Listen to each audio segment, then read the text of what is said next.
Salut tout le monde, j'enregistre pour une nouvelle vidéo aujourd'hui. Dans cette vidéo, on va parler donc de la Pantherophis guttatus. Donc avant que la vidéo commence, n'oublie pas de laisser un petit pouce bleu si elle te plaît. Si tu veux suivre la chaîne pour voir d'autres vidéos, d'autres conseils, d'autres tutos, d'autres trucs, vraiment des trucs de fou qui vont arriver prochainement d'ici le mois de mars, avril, mai, on va continuer à s'améliorer encore plus. Il y aura encore plus de vidéos et au moins 3 par semaine. N'hésite pas à t'abonner et la vidéo commence. Des petites manipulations de Pantherophis guttatus, donc restez bien jusqu'à la fin de la vidéo parce que on va parler de plein de choses dans la vidéo, les conseils, le terrarium, la mise en place. La Pantherophis guttatus, elle est hyper connue dans le monde de la terrario, dans le monde entier. C'est un des serpents le plus phare de la terrario, comme le pogona, comme le varan des savanes, comme le camélon casqué du Yémen, comme le fulcifère pardalis. Il y en a plein, l'axolote, et enfin bon, on en passe au niveau des amphibiens. C'est un des serpents qui est le plus connu, avec un pattern et des mutations à gogo. Vous allez tout trouver. Franchement, vous faites un kiff. Alors, la Pantherophis guttatus, c'est son nom scientifique. Avant, on l'appelait Elaphe guttata. Et on l'appelle aussi, donc en anglais, donc aux États-Unis aussi, corn snake. Serpent des blés, donc voilà, vous comprenez la traduction. C'est une couleuvre, donc la famille des Colubridés, donc c'est une couleuvre américaine. Comme tout ce qui est les lamproies. La Pantherophis guttatus, au milieu de son habitat, va vivre tout ce qui est dans les forêts, près des rivières, tout ce qui est les champs. Pour ça qu'on l'appelle une corn snake ou serpent des blés. C'est une couleuvre qui va pas être très grande. Elle va faire relativement entre 1,20 m, 1,50 m en moyenne. Les femelles vont être plus grandes que les mâles.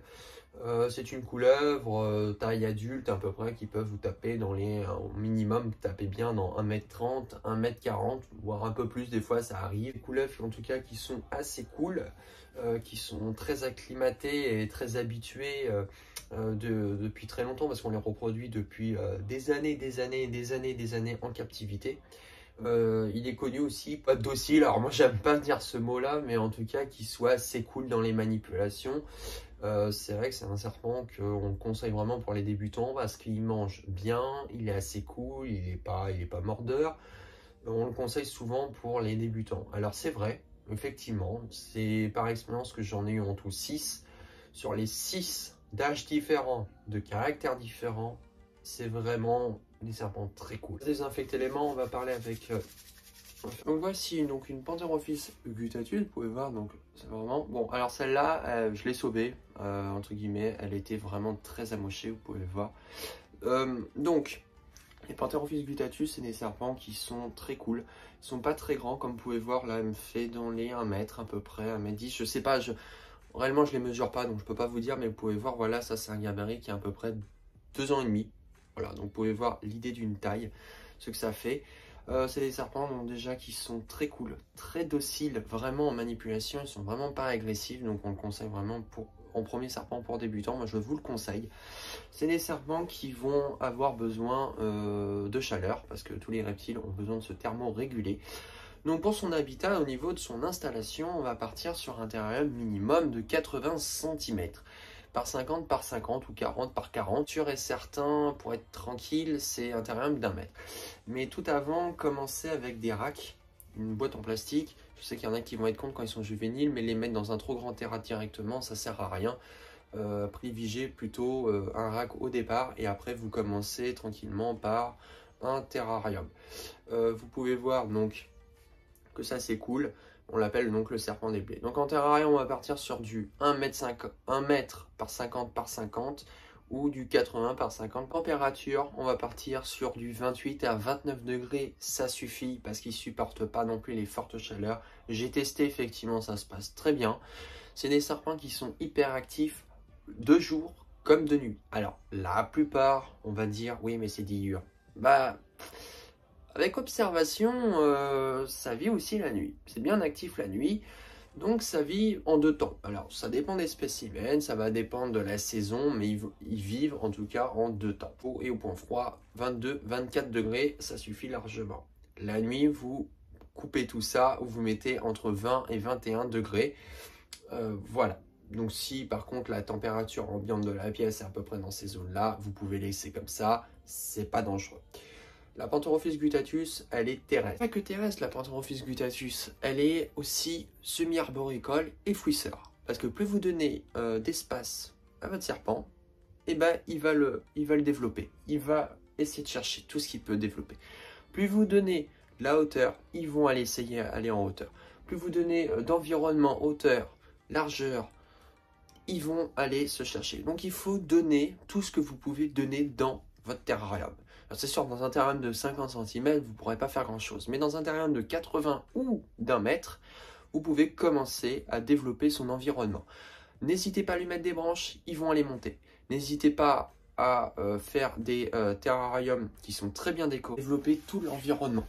Donc là, ici, on a une autre mutation, donc une Pantherophis guttatus, une mutation blizzard. Vous pouvez voir, voilà, elle a à peu près 2 ans, donc c'est le gabarit à peu près pour cet âge-là. C'est des très bons mangeurs, ils vont manger une fois par semaine ou tous les 15 jours, ça suffit, n'ayez pas trop tendance à les surnourrir. C'est des serpents donc, qui vont aller être aussi fouisseurs, comme à la fois monter, comme à la fois être terrestres. Voilà, c'est assez cool. Il faut développer leur environnement, il faut les laisser tranquilles aussi, n'ayez pas trop tendance à les manipuler. Voilà, vous avez plusieurs mutations qu'il existe. On va classer ça en petit serpent, moyen serpent, comme vous voulez. Vous pouvez voir sa petite tête. Là, vous pouvez voir donc une autre Pantherophis guttatus qui est chez moi. Donc une mutation Red Fly. Voilà, une belle Pantherophis guttatus, une femelle aussi. 3 femelles et j'ai un mâle. Donc vous pouvez voir que tout se passe plutôt pas mal. Donc, vous pouvez voir le gabarit sont un peu différents. Elle est un peu plus enrobée. Alors c'est vrai que j'ai plus tendance un peu à moins la nourrir parce qu'elle prend plus vite que les autres. C'est une bonne mangeuse elle, hein. De toute façon elle est complètement tarée dans le nourrissage. Et c'est des serpents qui sont très cool. Regardez, franchement, contrairement à d'autres espèces que j'ai ici à la maison, je le conseillerais pas forcément pour débutants. Après, tout dépend du débutant en question. Mais en tout cas, les couleuvres américaines, c'est vraiment magnifique et c'est super cool. On part à peu près sur, je dirais, du 90 cm, hein, je pense. Hein. Après, le problème en vidéo, vous le verrez pas, mais à la maison, des fois, je me pose la question, ça ne fait pas du 1 mètre. Donc, vous pouvez voir, elle est un peu plus grosse que les autres, voilà. Je vais pas sortir mon gros mâle, je vous le mettrai en vidéo pour vous le montrer donc dans une encoche parce que il est en pleine mue. Donc c'est une fiche d'élevage assez simple. Moi, comme je vous dis, terrarium d'1 mètre par 50 par 50, ça suffit. Vous pouvez faire de la cohabitation au niveau de cette espèce du moment que c'est 2 femelles ou 2 mâles. Il n'y a pas de problème, séparez-les bien au niveau du nourrissage. Ça vit entre 10 et 15 ans, voire plus si vous avez tendance à mieux pas trop les surnourrir. Là, elle me constricte à fond la caisse. Vous pouvez voir. Ça a de la force, hein. Pensez pas que ça n'a pas de force, ça. Une goutte, hein. C'est vraiment puissant. Hein. Alors, pas autant qu'un boa ou un python, mais voilà. Voilà, donc la vidéo touche à sa fin. Comme vous pouvez voir, voilà, je vous ai présenté plusieurs spécimens dans la vidéo. J'ai des serpents qui sont plutôt assez cool, assez fascinants, assez simples de maintien. Il n'y a pas trop de boulot à faire. Comme je vous dis, terrarium d'1 mètre par 50 par 50. C'est bien. 28-29 degrés au point chaud, c'est parfait. 22-24 degrés au point froid, c'est parfait. Vous le laissez peut-être à température ambiante, tout dépend de votre pièce. C'est des serpents qui sont très fascinants, très simples de maintien. Ils sont pas compliqués. Ils ne demandent pas des connaissances de ouf. Ça mange entre 1 fois par semaine ou tous les 15 jours une fois adulte. Plus petit, ça va se nourrir beaucoup plus.